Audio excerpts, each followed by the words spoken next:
घर का झगड़ा शुरू किससे होता है? किसी के घर का झगड़ा स्त्री से शुरू होता है और किसी के घर का झगड़ा पुरुष से होता है। मैं केवल यहाँ दोनों को ये निवेदन करूँगा कि यदि पुरुष झगड़ा शुरू करता है तो जब आपको पता है कि मेरे पति की ओर से झगड़ा होता है तो फिर आप उस झगड़े की आग में घी क्यों डालती हो? आग तब ही भड़कती है जब उसमें घी हो। यदि घी नहीं होगा तो आग बुझ जाएगी। यदि पति आग लगा रहा है तो पत्नी को चुप रहना चाहिए। आप चुप रहेंगी, झगड़ा शुरू तो होगा पर आगे बढ़ेगा नहीं, खत्म हो जाएगा। और यदि स्त्री आग लगा रही है, स्त्री झगड़ा कर रही है, तो पुरुष को समझदारी का परिचय देना होगा, आपको चुप रहना होगा। यदि गृहस्थी को बचाना है तो दो में से एक को समझदार होना ही पड़ेगा। दोनों मूर्ख हुए तब तो गृहस्थी चल ही नहीं सकती। चलेगी बताइए? इसलिए दो में एक को समझदार होना चाहिए। इसलिए या स्त्री समझदारी का परिचय दे या पुरुष समझदारी का परिचय दे। ज्यादा बोलने से विवाद होता है। गृहस्थों में आप बहुत गंभीरता से विचार करेंगे तो आप इस नतीजे पर पहुंचेंगे कि ज्यादा बोलने से विवाद होता है। ज्यादा ना बोला करिए और रिश्तेदारों से भी ज्यादा बातें ना किया करिए। और एक चीज और बताऊं, पति और पत्नी दोनों को अपने घर का भेद कितना भी खासम खास हो, कोई हो, तुम्हारा अपना ही क्यों ना हो, घर के भेद कभी किसी से नहीं कहने चाहिए। घर की बातें, आजकल स्त्रियां पति पत्नी में जरा सा विवाद हुआ जाके पड़ोसन से कह आती हो, तुम तो कल पति पत्नी मिलके एक हो जाओगी, पर पड़ोसन को तो तुम्हारी औकात पता चल ही गई ना। वो तो सदा ताने, अरे हमसे ना ज्यादा झाड़ो, हम जानते तुम्हारे पति को, हम जानते हैं तुम्हें, तुमने क्योंकि बोल दिया था। सारे घरों में झगड़े होते हैं, हर घर में। इसका अर्थ ये नहीं कि तुम अपनी बातें जाके पड़ोसन से कह लोगी, रिश्तों में कह लोगी, किसी से ना कहा करो। अपनी घर की बातें, घर के आप लोग अपनी समझदारी से अपने रिश्तों को ठीक करिए। और तलाक देना और लेना ये किसी भी समस्या का समाधान नहीं। तलाक लेके क्या करोगे? माँ बाप के घर बैठोगी? बेटियों से मेरा सवाल है, तलाक लेके कहाँ जाओगी? अपनी मम्मी के घर बैठोगी कब तक? मम्मी जब तक जिंदा है तब तक तुम्हारा सम्मान है। माँ मर जाएगी फिर तुम्हारी भौजाई तुम्हें सम्मान करेगी? सम्मान भी देखो, एक दिन जाओ, 2 दिन जाओ तो सम्मान होता है। घर पे ही पड़े रहो किसी के तो सम्मान नहीं होता। बोलो हाँ या ना?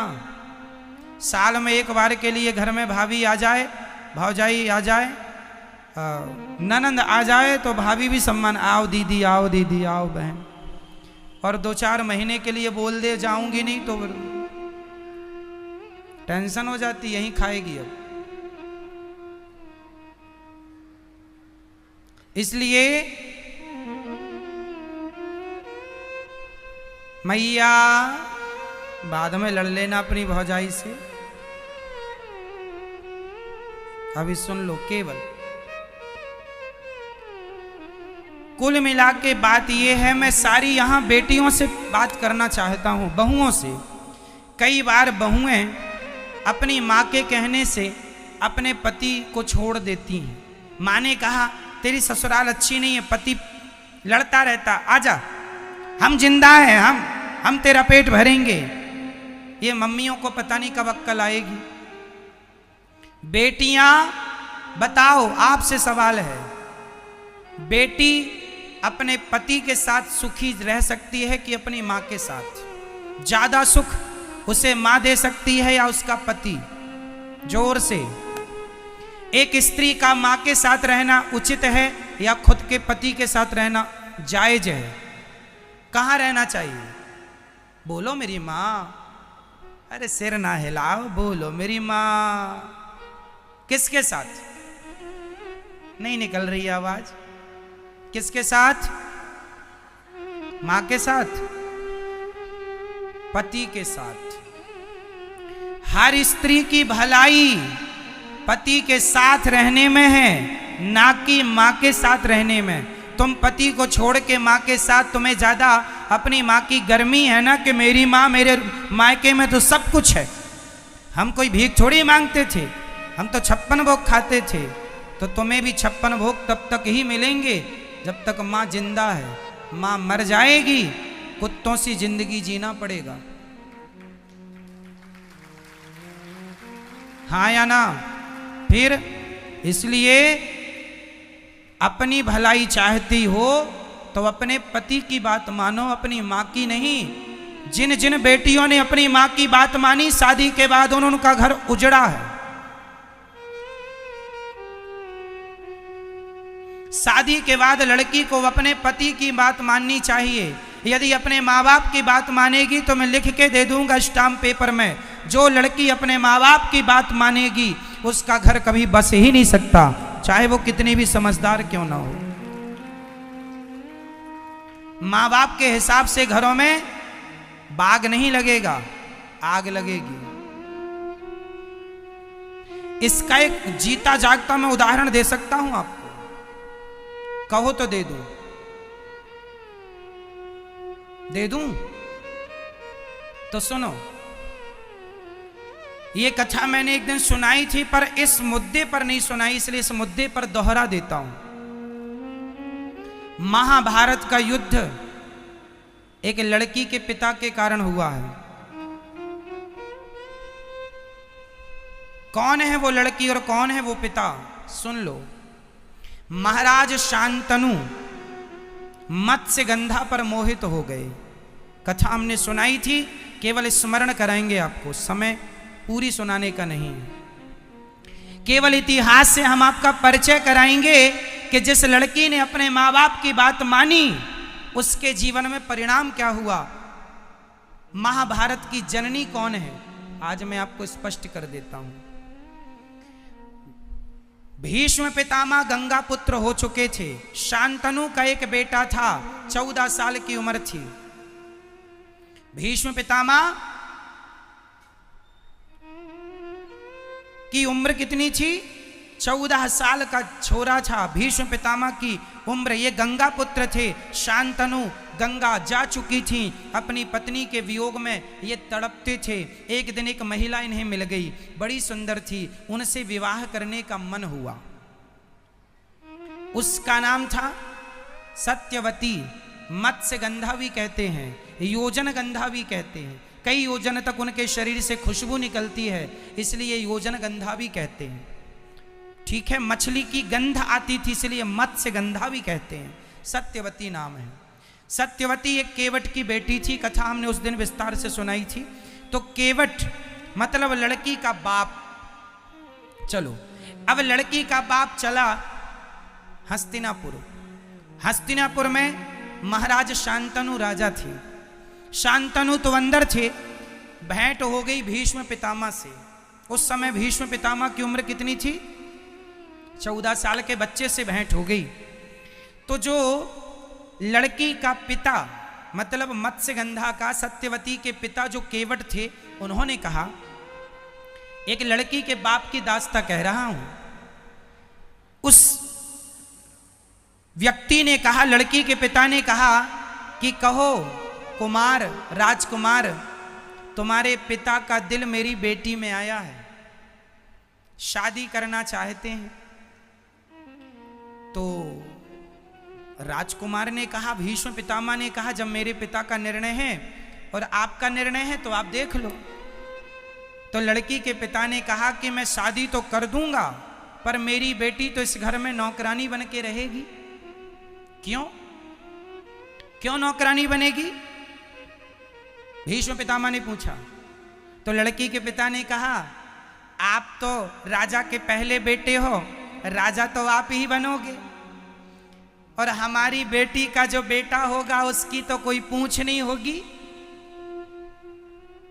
तो भीष्म पितामह ने तुरंत प्रतिज्ञा की, मेरे पिता की खुशी यदि इस महिला से है तो मैं आपको वचन देता हूं कि मैं कभी विवाह नहीं करूंगा, मैं कभी विवाह नहीं करूंगा और इस गद्दी पर आपकी बेटी से उत्पन्न हुआ बेटा ही बैठेगा। ये देवताओं को साक्षी मानकर 14 साल के बेटे ने प्रतिज्ञा कर ली। इसी का नाम है भीष्म प्रतिज्ञा। अब सुनो, सत्यवती के बेटे हुए, उनके कोई संतान नहीं हुई। फिर संतानें व्यास जी के द्वारा हुई। धृतराष्ट्र, पांडु धृतराष्ट्र बैठे सत्ता पे और धृतराष्ट्र को पुत्र। यदि भीष्म पितामह उस गद्दी पर बैठते तो महाभारत का कभी युद्ध होता? हमेशा लड़की के माता पिता अपनी बेटी का भविष्य बनाने के चक्कर में वो ये भूल जाते हैं कि इनके ससुराल में किसकी हानि हो रही है, किसका भला हो रहा। वो केवल अपनी बेटी का भला देखते हैं। और तुम बेटियों को अपने पति का भला सोचना चाहिए कि आपके पति का जिसमें भला हो, आपका जिसमें भला हो, वो निर्णय आपको लो। क्योंकि ससुराल पक्ष जो मायका पक्ष होता है वो हमेशा एक ही तरफ से वो निर्णय देंगे जिसमें केवल आपकी भलाई है। यदि उस लड़की के पिता ने ये देखा होता कि राज्य की भलाई किसमें है तो वो ये कभी संकल्प ना दिलाते, फिर भीष्म पितामह राजा बनते। और भीष्म पितामह राजा बनते तो महाभारत जैसी स्थिति कभी उत्पन्न ना होती। केवल यही बात समझाना है आपको कि शादी के बाद मेरी बहनों, मेरी बेटियों, हाथ जोड़ के कहता हूं, हाँ, यदि ससुराल में आप पर कोई अत्याचार हो रहा है तो आपके माँ बाप का बोलना जायज है, उचित है, पर बात बात में उंगली करना जायज नहीं है। छोटी छोटी बातों में भी माँ बाप उंगली करें, इससे रिश्ते टूट जाएंगे, खत्म हो जाएंगे। 100 में से 95 रिश्ते माँ की गलती से, लड़की की माँ की गलती से टूटते। इसलिए अपने पति, यदि तुम्हारा पति गलत रास्ते पर है, चलो एक और उदाहरण देता हूं। यदि आपका पति किसी और महिला के चक्कर में पड़ गया तो आप क्या करेंगी? भगवान करे कि आपके साथ ऐसा कभी ना हो, पर यदि हुआ तो आप क्या करेंगे? यदि आपको पता चल गया कि मेरा पति तो किसी दूसरी महिला के चक्कर में है, उससे बात करता है, उसके संग उठता बैठता है, जब आपको पता चलेगा आप क्या करती हैं? आप सबसे बड़ी गलती करती हैं। आप सबसे बड़ी गलती ये करती हैं कि जब आपको पता चलता है कि आपके पति का किसी महिला से चक्कर है तो आप तुरंत अपना सामान बांधती हैं और अपने मायके चली जाती हैं। अपनी माँ से बताती हैं। क्या होगा? माँ समस्या का समाधान नहीं कर सकती। तुम्हारा पति है, रास्ता भटक गया है तो तुम पत्नी का, तुम्हारा धर्म है कि उसे सही रास्ते पर लाना है। तुम चली जाओगी तो वो तो और आजाद हो जाएगा। इसलिए उस समय तुम्हें अपनी माँ के पास नहीं, अपने पति के पास रहना है और उस महिला के पास जा करके उसे सबक सिखाना है। समझाओ प्यार से, बातों से माने तो बातें, कोर्ट कचहरी से माने तो वो, नहीं तो लातें कहाँ चली गई। ठीक है मेरी माँ? तो आपके रिश्तों में कभी ऐसी आग लगे तो आपको क्या निर्णय लेना चाहिए? क्या हमेशा अपने पति को बचाएंगी आप? और यदि पत्नी किसी पुरुष के चक्कर में पड़ जाए तो पति उससे बचाए। पति और पत्नी एक दूसरे के रक्षक हैं। एक दूसरे की क्या है? क्या है? क्या है मेरी माँ? पूरक, रक्षक। इसलिए कभी आपका पति एक तो रास्ता ना भटके, यही अच्छा है, पर रास्ता भटके तो आप तुरंत अपने पति कुछ भी कहे पर आपको उस महिला को सबक सिखाना चाहिए। यदि हर स्त्री अपने पति के लिए उन महिलाओं को सबक सिखाने लगी तो समाज की महिलाएं डर जाएंगी कि यदि हमने इसका घर बिगाड़ा तो हमारी बदनामी होगी, जमाना हमें क्या कहेगा। आप तो गलती ये करती हैं कि आप उठाए झोला मायके चली गई, यहाँ पति उसके संग मौज करता रहा और तुमने तलाक ले लिया, तलाक लेके घर बैठ गई।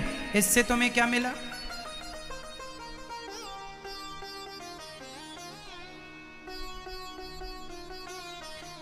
तुम्हें ऐसे आदमी के संग रहना है नहीं रहना वो अलग विषय है, बाद में सोच लेंगे।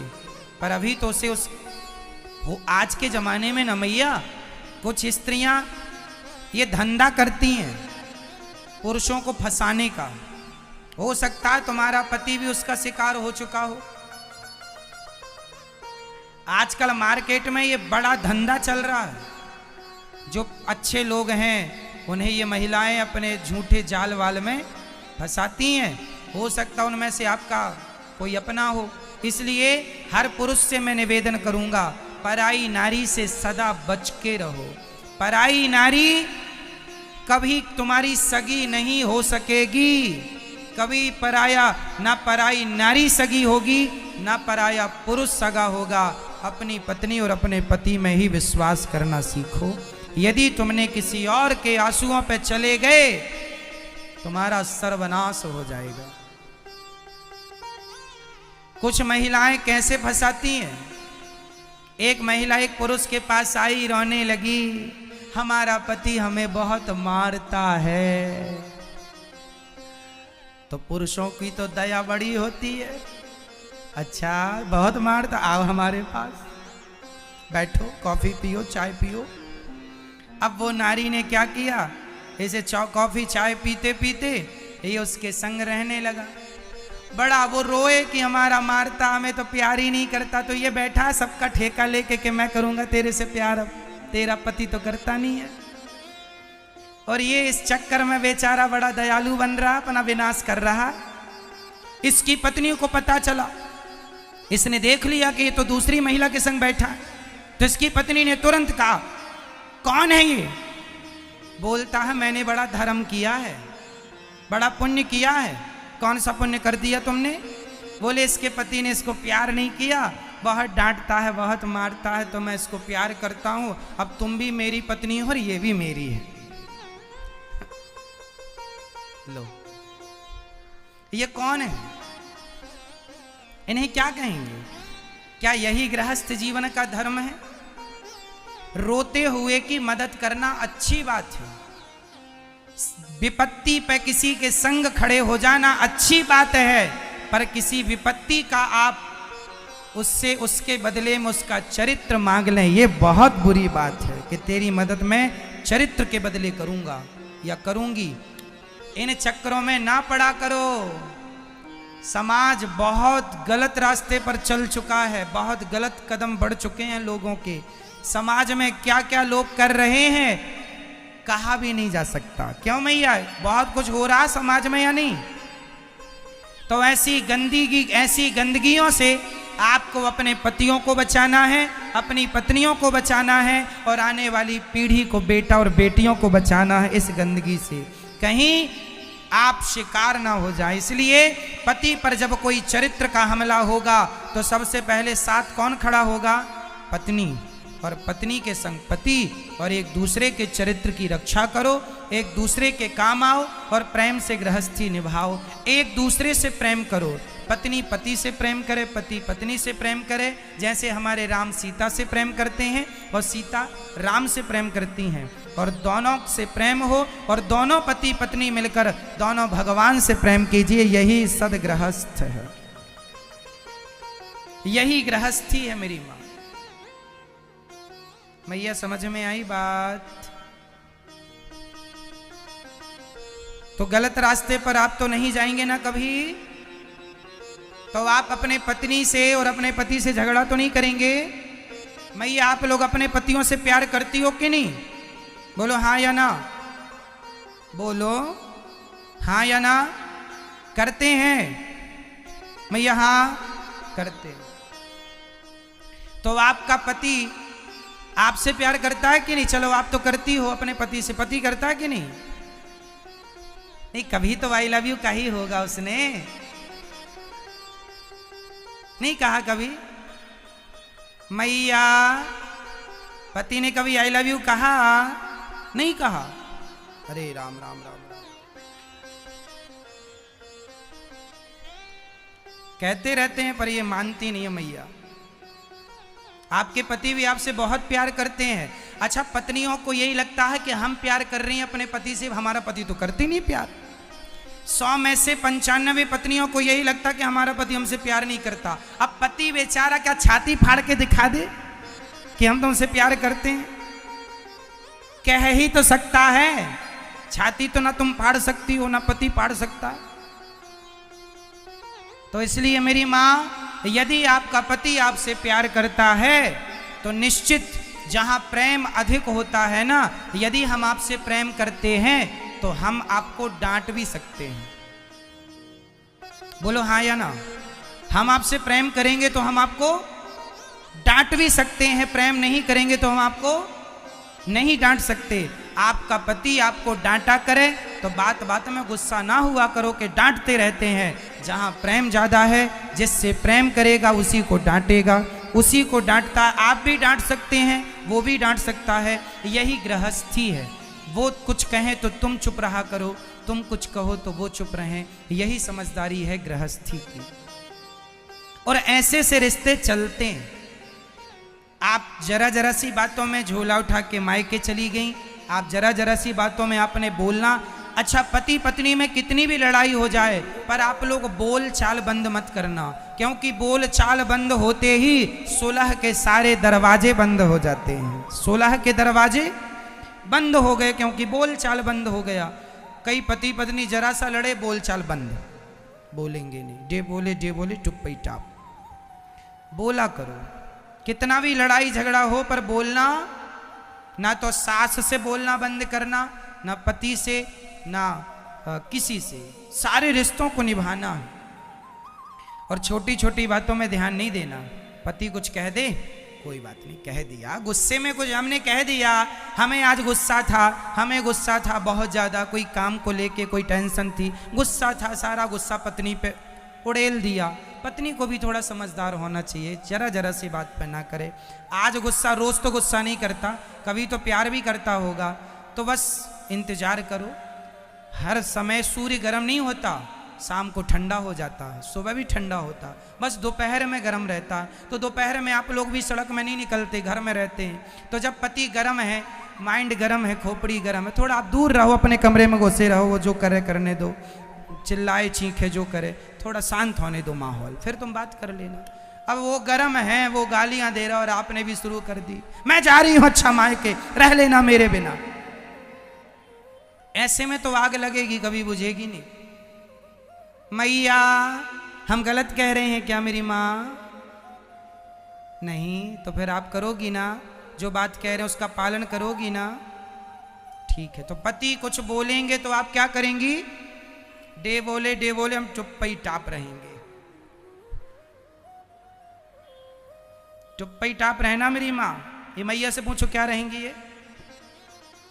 चुप्पी टाप रहना मेरी माँ।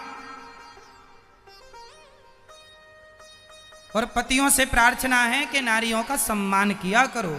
यदि आपकी पत्नी आपको परमेश्वर मानती है, भगवान मानती है, तो पुरुष का भी कर्तव्य है कि वो अपनी नारी को हमेशा लक्ष्मी मान के उसका सम्मान करे, देवी मान के उसका आदर करे, और कभी अपनी पत्नी के लिए अपशब्द ना कहे, उसे गालियां ना दे। ये पति की समझदारी है। हर पुरुष को चाहिए कि वो नारी जात का सम्मान करे। हर नारी को चाहिए पुरुष का आदर करे। बस प्यार दो, सम्मान दो और सम्मान लो। ठीक है मेरी माँ? चलो, तो भगवान गोपियों को समझाते हैं पति की सेवा करना है और पति के साथ रहना है सारी जिंदगी, खुश रहना है, प्रसन्न रहना है। रिश्तों की अहमियत को समझो, रिश्तों को निभाओ।